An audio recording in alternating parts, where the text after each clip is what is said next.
Coaching centre के test series से जो क्वेश्चन मिल रहा है हूबहू, तो उसकी जांच हो और इसमें जो भी संलिप्त हो उस सब पे कार्रवाई हो। चेयरमैन जो वर्तमान है रवि मनु भाई परमार, उनको बर्खास्त किया जाए, उनको पद से हटाया जाए। तो री एग्जाम हो और साथ में जांच भी हो। री एग्जाम तो हो ही, वो तो मैं बोल ही रहा हूँ, मांग कर रहा हूँ, लेकिन जांच भी होना चाहिए, तभी तो वो पेपर लीक में संलिप्त लोग पकड़े जाएंगे। और जब तक उन लोगों पे कार्रवाई नहीं होगी तो फिर आगे परीक्षा होगी, फिर ये लोग गड़बड़ी कर लेंगे। कुछ लोग जो खान सर का एजेंट बन के भी उसमें थे, आए थे, वो लोग चाहते थे, कुछ लोग और कुछ कोचिंग शिक्षक वो लोग चाहते थे कि खान सर आवे, सभी पार्टी के नेता आवे, ताकि इनको मीडियाबाजी करने का मौका मिले, चेहरा चमकाने का मौका मिले, राजनीति का मौका मिले और खान सर के कोचिंग में पढ़ाने का मौका मिल जाए। पेपर लीक धांधली सेटिंग होती रही है और बड़े बड़े कोचिंग शिक्षक, नेता, अधिकारी जो पेपर लीक में संलिप्त रहते हैं उनको बचाया जाता रहा। इसलिए मैं बार बार जांच की मांग करता हूं कि जब तक वो सभी सीबीआई जांच हो, जब तक वो बड़े बड़े लोग नहीं पकड़े जाएंगे, तब तक पेपर लीक धांधली सेटिंग नहीं रुकेगी। नमस्कार, आप देख रहे हैं इम्पैक्ट लाइव। मैं हूं आपके साथ करुणा तिवारी। बीपीएससी री एग्जाम को लेकर गर्दनी बाग में लगातार अभ्यर्थियों द्वारा धरना प्रदर्शन किया गया, 3 बार लाठीचार्ज भी हुआ और उनका जो तारीख पे तारीख भी अभी पटना हाईकोर्ट दे रही है। बीच में शुरुआत के ही आंदोलन में जो छात्र नेता दिलीप कुमार है वो जुड़े हुए थे, लेकिन बीच में ये गायब हो गए थे। अचानक से अभी फिर से ये नजर आए, तो हमने सोचा इनसे भी बातचीत करें। बहुत बहुत स्वागत है पहले। जी धन्यवाद। दिलीप जी, आप बीच में अचानक से गायब क्यों हो गए थे, क्या वजह रही? देखिए, हम शुरू से आंदोलन में थे। ये 17वीं पीएससी परीक्षा रद्द हो, री एग्जाम हो, इसके लिए हम शुरू से आंदोलन में थे। आंदोलन से एक दिन पहले हमने आह्वान भी किया था सबको आने के लिए गर्दनी बाग, और गर्दनी बाग में भी हमने 3 मांगे रखी थी, चाहे मीडिया के माध्यम से हो या धरना स्थल से हो, जहाँ से भी हो, कि 17वीं बीपीएससी परीक्षा रद्द हो, री एग्जाम हो। पहला डिमांड था। दूसरा डिमांड था कि बाबू परीक्षा परिसर में जो घटना हुई और क्वेश्चन का लेवल जो इतना नीचे चला गया, और एक कोचिंग सेंटर से जो कोचिंग सेंटर के टेस्ट सीरीज से जो क्वेश्चन मिल रहा है हूबहू, तो उसकी जांच हो और इसमें जो भी संलिप्त हो उस सब पे कार्रवाई हो। और तीसरा डिमांड हमारा था कि चेयरमैन जो वर्तमान है रवि मनु भाई परमार, उनको बर्खास्त किया जाए, उनको पद से हटाया जाए। ये तीनों डिमांड को हम रख रहे थे। लेकिन गर्दनी बाग में जो कुछ कोचिंग शिक्षक थे और जो 4-5 चेहरा जो अभी आप प्रशांत किशोर जी के साथ कभी बीजेपी कार्यालय, कभी जदयू कार्यालय, कभी आरजेडी कार्यालय, कभी कांग्रेस कार्यालय में देखते होंगे नेताओं के साथ, उन 5-7 लोगों ने और कोचिंग शिक्षकों ने हमारे ऊपर दबाव बनाने लगे और मना करने लगे कि सिर्फ री एग्जाम की बात कीजिए, री एग्जाम की बात कीजिए, जांच की बात नहीं कीजिए, सिर्फ री एग्जाम की बात कीजिए। तो हमें आश्चर्य लगा कि भाई ऐसा क्यों ये लोग बोल रहे हैं। तो हमने कहा भी कि भाई री एग्जाम तो हो ही, वो तो मैं बोल ही रहा हूँ, मांग कर रहा हूँ, लेकिन जांच भी होना चाहिए, तभी तो वो पेपर लीक में संलिप्त लोग पकड़े जाएंगे। और जब तक उन लोगों पे कार्रवाई नहीं होगी तो फिर आगे परीक्षा होगी, फिर ये लोग गड़बड़ी कर लेंगे। तो री एग्जाम हो और साथ में जांच भी हो, वो सेटर, वो दलाल माफिया पकड़े भी जाए, ताकि आगे जो परीक्षा हो उसमें ये लोग गड़बड़ी ना कर पाए।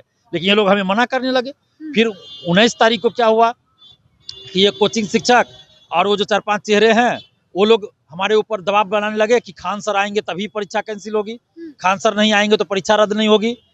और खान सर बोल रहे हैं कि दिलीप कुमार रहेगा तो हम आंदोलन में नहीं आएंगे। अब खान सर ऐसा बोले, खान सर का कहना, ये खान सर बोले या नहीं बोले मुझे नहीं पता, इन लोगों ने कहा कि खान सर ऐसा बोल रहे हैं।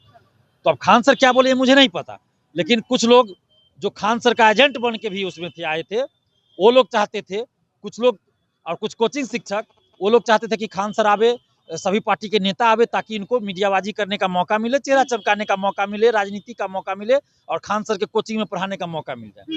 इसलिए लोग चाहते थे, लोग अपना रोटी सेकना चाह रहे थे। तो हमने कहा कि भाई गर्दनी बाग धरना स्थल पे अभ्यर्थी आरोप लगा रहे हैं कि खान सर के कोचिंग के टेस्ट सीरीज से इतना क्वेश्चन मिल रहा है हूबहू, क्वेश्चन का लेवल खान सर के लेवल का है, खान सर पे पेपर लीक का आरोप लगा रहे हैं, खान सर पे सेटिंग का आरोप लगा रहे हैं ये अभ्यर्थी गर्दनी बाग में ही और सोशल साइट्स पे भी। और खान सर को इसी आंदोलन में बुलाएंगे और पेपर लीक के खिलाफ ये आंदोलन है और उसी एग्जाम का लेके है, तो खान सर को बुलाएंगे तो किस तरह का आंदोलन होगा। तो मैंने माइक लेके कहा था कि अगर खान सर, रंगा सियार जिसको मैं कहता हूँ, अगर खान सर आते हैं या खान सर के जैसे कोई भी वैसे शिक्षक जो धांधली सेटिंग में संलिप्त रहते वैसे शिक्षक आते हैं या नेता आते हैं, तो मैं नहीं रहूंगा आंदोलन में, मैंने ये कह दिया था।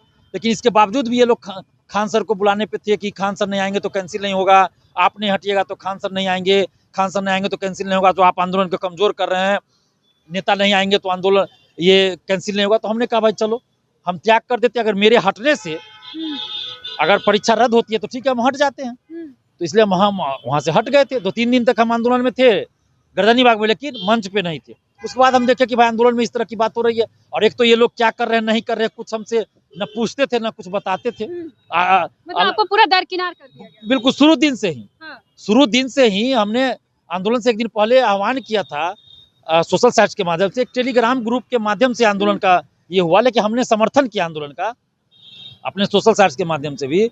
और शुरू दिन से ही हमको दरकिनार किया गया। जो बात है कि ये लोग जो कोचिंग शिक्षक थे, कुछ और लोग थे, क्या कर रहे हैं नहीं कर रहे, कुछ बताते नहीं थे। और फिर भी हम थे आंदोलन में, क्योंकि हम छात्रों के साथ थे, आंदोलन में थे। लेकिन जब 19 तारीख को इस तरह की बात हुई, शाम से ही देखिएगा नेताओं को बुलाना शुरू कर दिया गया, रात से बहुत सारी पार्टियां भी पार्टी के नेता लोग आने लगे। तो हमने कहा था कि भाई जो लोग आज नेता विपक्ष में वो सरकार में भी थे, और जब उस समय भी पेपर लीक होता था उस समय ये चुप थे। आज जो सरकार में है वो चुप है, और जब ये विपक्ष में रहते थे तो ये भी पेपर लीक के खिलाफ बोलते थे, आंदोलन में आने के लिए कहते थे। तो ऐसे लोगों को बुलाने से क्या फायदा। तो इसलिए छात्र आंदोलन को छात्र आंदोलन रहने दिया, लेकिन इन लोगों ने राजनीतिकरण करना शुरू कर दिया अपने फायदे के लिए, कोचिंग के प्रचार के लिए। और कुछ लोग थे जो राजनीतिक फायदा, अभी प्रशांत किशोर जी के साथ तो कहीं बीजेपी का कहीं कहीं दिख रहे हैं, लोगों को टिकट का भी ऑफर 4-5 लोग को दिया गया। कुछ यूपी के हैं, बरेली के 1-2 का भी ऑफर कर दिया गया। कि हम गर्दनी बाग में जो लोग बैठे हैं 5-6 लोग, उन्हीं में से लोगों ने हमें बताया है। जो 4-5 चेहरे आप देखिए, जो 6 तारीख को आंदोलन हुआ नॉर्मलाइजेशन के खिलाफ, उसमें नहीं थे। इससे पहले आंदोलन उसमें नहीं थे, अचानक से इसमें आए। और ये लोग कभी यहाँ कभी वहाँ पार्टी कार्यालय में दिख रहे हैं, प्रशांत किशोर जी के साथ प्रेस कॉन्फ्रेंस कर रहे हैं। तो ये सब तो दिख रहा है कि क्या हो रहा है। और आंदोलन का पूरी तरह राजनीतिकरण कर दिया गया। लेकिन फिर भी मैं अभ्यर्थियों के साथ था और अभी भी अभ्यर्थियों के साथ हूँ। कोई भी सरकार बिहार में रही हो, पेपर लीक धांधली सेटिंग होती रही है, और बड़े बड़े कोचिंग शिक्षक, नेता, अधिकारी जो पेपर लीक में संलिप्त रहते हैं उनको बचाया जाता रहा है। इसलिए मैं बार बार जांच की मांग करता हूं कि जब तक वो सभी सीबीआई जांच हो, जब तक वो बड़े बड़े लोग नहीं पकड़े जाएंगे, तब तक पेपर लीक धांधली सेटिंग नहीं रुकेगी। और अब देखिए खान सर को जो कोचिंग शिक्षक कल तक गलिया रहे थे, जब खान सर आंदोलन में आए और जब हम हट गए तो 5-6 दिन के बाद वो आए हैं। पहले तो कहा गया इसलिए उनको हाईजैक करने का भी आरोप लगा। जो भी हो, और आज देखिए वो शिक्षक खान सर की वाहवाही कर रहे हैं, खान सर का गुणगान कर रहे हैं, और कल तक गाली दे रहे थे। तो इससे साबित है कि ये लोग आंदोलन में नहीं आए थे, ये सिर्फ आए थे अपना चेहरा चमकाने, कोचिंग का प्रचार करने। और इससे पहले कहाँ थे ये लोग। तो एक अच्छे मुद्दे को लेकर, सही डिमांड को लेकर शुरू हुए आंदोलन को, छात्र आंदोलन को इन लोगों ने भटका दिया, गुमराह कर दिया। और मैं अभी भी हाथ जोड़कर विनती करता हूं अभ्यर्थियों से, स्टूडेंट से, कि आप छात्र आंदोलन को छात्र आंदोलन रहने दीजिए। कुछ लोग जो छात्र के रूप में आ जाते हैं उनसे बचिए। जो बहुरूपीय होते हैं, पार्टी पॉलिटिक्स करते हैं, पार्टी से जुड़े रहते हैं, वो आके आंदोलन को भटका दिए। जब हमारी बात वहां नहीं मानी गई तब हम साइड हो गए। और अभी भी हम उन अभ्यर्थियों के लिए क्या कहिएगा जो अभी भी धरना स्थल पे बैठे हुए हैं? हम उनसे भी अभी कहेंगे कि आप लोग अभी भी वैसे लोग आपके आंदोलन में आ रहे हैं जो दिन रात सलाह दे रहे हैं। हम कह रहे हैं कि जो स्टूडेंट को गुमराह कर रहे हैं, जो पैसा वसूली कर रहे हैं, कभी केस के नाम पे, कभी टीआरई में केस के नाम पे, तो कभी बीपीएससी में, तो कभी और मुद्दा पे केस के नाम पे पैसा वसूली कर रहे हैं, जो शिक्षक दिन रात गुमराह कर रहे हैं स्टूडेंट्स को, ऐसे लोगों को आप लोग आंदोलन में अभी भी बुला के मीडियाबाजी और भाषणबाजी स्टेज से करवा रहे हैं। तो इससे आपका आंदोलन बदनाम हो चुका है। कम से कम अभी भी वैसे लोगों को मत वहाँ पे बुलाइए। आप छात्र आंदोलन को छात्र आंदोलन रहने दीजिए और छात्र आंदोलन कीजिए। अब 67वीं बीपीएससी पेपर लीक हुआ, हमने उजागर किया, मुख्यमंत्री जी को क्वेश्चन भेजा, परीक्षा रद्द हुई, डीएसपी तक अरेस्ट हुआ। आप देखिए सिपाही पेपर लीक को हमने उजागर किया, परीक्षा रद्द हुई, आंदोलन का आह्वान करते परीक्षा रद्द हो गई। उसके बाद देखिए CGL 3 का पेपर लीक हमने उजागर किया, परीक्षा रद्द हुई। TRE 3 पेपर लीक हुआ, हमने उजागर किया और आंदोलन का आह्वान किया, परीक्षा रद्द हो गई। तो यहाँ भी अगर हम लोग छात्र आंदोलन को छात्र आंदोलन रहने देते तो सरकार को निश्चित रूप से बात माननी पड़ती और परीक्षा रद्द करनी पड़ती। लेकिन हमारी बात भी नहीं मानी गई, हमें दरकिनार किया गया। तो खैर हम अपना अपमान भी झेल लेते हैं छात्र, तो हमें उससे कोई दिक्कत नहीं है। मेरा कभी भी ये नहीं रहा कि हम आंदोलन की आड़ में अपना चेहरा चमका या राजनीति करें। तो हम हट गए। हमको अगर अपना चेहरा चमकाना होता, राजनीति करना होता, तो हम भी वहाँ बैठे रहते। लेकिन हम कहे कि भाई मेरे हटने से आंदोलन अगर सफल होता है तो हम ही हट जाते हैं। अभी भी मैं छात्रों से कहूँगा कि राजनीतिकरण नहीं होने दीजिए, अभी भी बचिए और वैसे लोगों को पहचान के बाहर करवाइए, वैसे लोगों को आंदोलन में मत आने दीजिए। और बिहार के जितने भी अभ्यर्थी हैं उन सभी के मुद्दों को लेकर, चाहे वो बीपीएससी का हो, टीआरई का हो, बीएसएससी का, सभी मुद्दों को लेकर एक बड़ा आंदोलन करने की जरूरत है, जिससे कि सरकार हिल जाए और अभ्यर्थियों को सड़क पे उतरना पड़ेगा। कोई उपाय नहीं है दूसरा।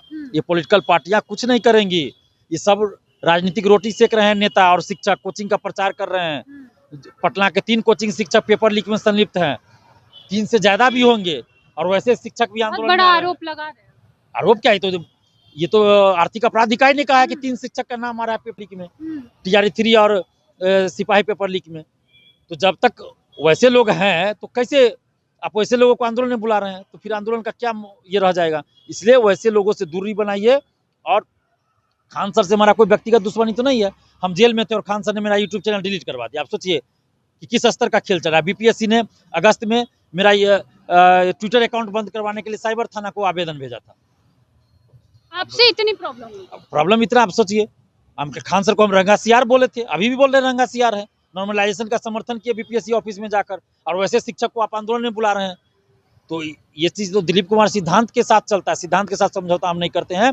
तो हम जब तक जांच नहीं हो जाए खान पर, और जो 3 शिक्षक हैं, 4-5 शिक्षक और हैं, उन सब की जब तक जांच ना हो जाए, जब तक ये ना जांच में आ जाए कि ये लोग किसी भी तरह की गड़बड़ी नहीं करते, पेपर लीक धांधली सेटिंग नहीं करते हैं, तब तक हम उन लोगों पे भरोसा नहीं कर सकते। देखिए, इस खबर पर आपका क्या कुछ कहना है, क्या सोच रहे हैं, आप भी हमारे साथ कमेंट करके साझा करें। देखते रहे इम्पैक्ट लाइव। धन्यवाद।